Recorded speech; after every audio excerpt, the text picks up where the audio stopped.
shop at? Dollar Tree. I've got 4 of these. And I am here to share with you a fun New Year's Eve celebration activity that you can do with your family, your friends, your loved ones, those who you have in your inner circle that you're letting them in your inner circle, but you're still kind of looking at them like, and you're still feeling them out a little bit and trying to see if they're in or out for 2025. Yes, those people too. So I'm not going to take credit for this creative idea.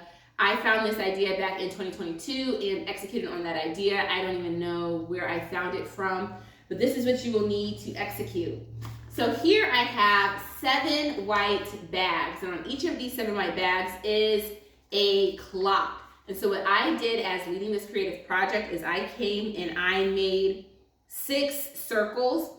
Make sure to have paint. You're going to want to have markers, and then I encourage you to get those dot stickers that you can just pick up from Walmart or a local craft store so that you can do the numbers.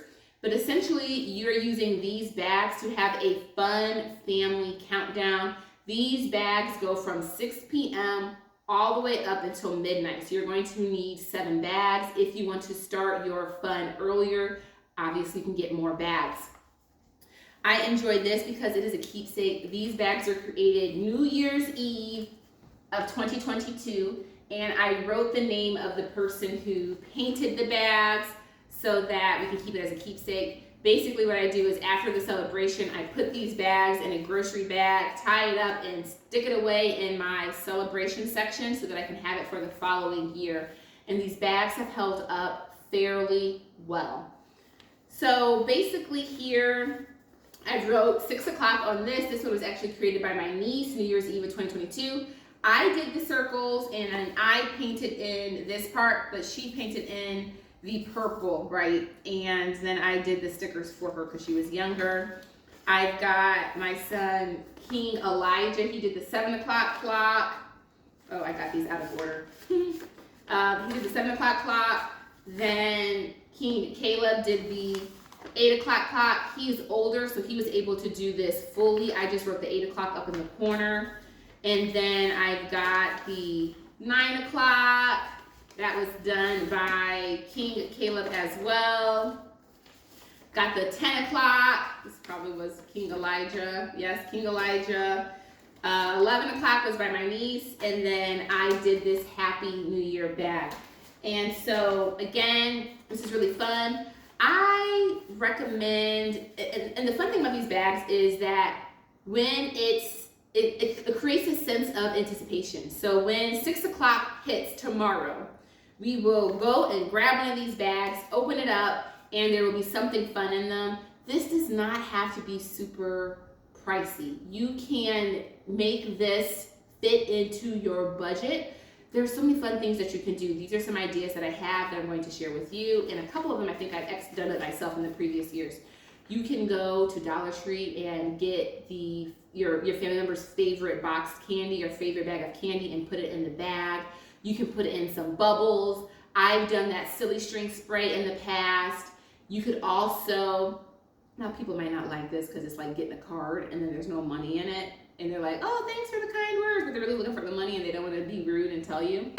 But in a bag, perhaps you can write a note to each of your loved ones about how you're proud of how they've grown over the year, or a blessing that you have for them as they go into 2025. And you might want to stick that note on top of something that they might actually want, like a box of candy.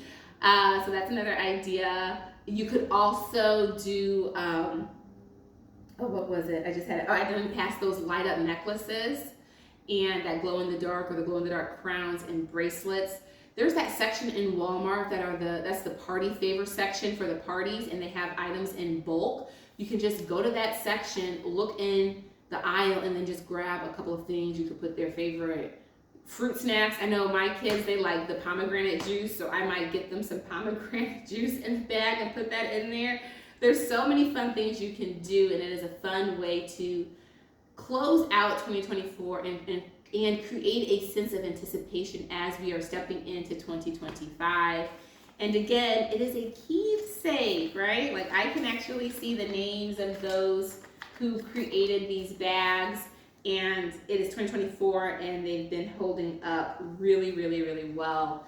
And my hope is that I will continue to use these bags, and one day, you know, my boys will be adults and they'll have kids of their own, and we can still use these countdown bags for if they ever choose to celebrate with me, or I can pass these down to one of the kids.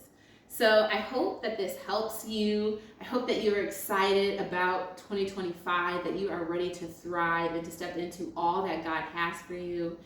I pray that you let go of whatever foolishness has occurred in 2024, whatever hurts or pains or grievances, you just let it go, and you count it all joy by the fact that you are still alive. Like, there are people, well, I mean, they're dead, so they can't say this, but like, you could be in the grave.